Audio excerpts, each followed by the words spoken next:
Muhimu sana, tumejenga shule kadhaa na wakati huu hatutafungua shule mpya, hasa shule wa msingi.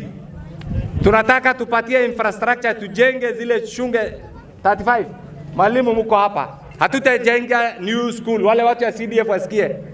Tunataka kila shule, yani primary schools, kila shule iwe na madarasa ya kutosha, iwe na vifaa ya kutosha, iwe na walimu ya kutosha. Kwa hivyo lengo yetu inshallah these 5 years ni kumalizia shule ambazo ziko saa hizi, ili kila shule iwe na huduma. Kwa hivyo hatutaanzisha shule wa msingi, yani shule ya primary school, tumekomea pale. Lakini shule ya secondary school, najua sehemu hii iko na wards 4. Katika El-Nur Tulatula, tuko na Tulatula secondary school.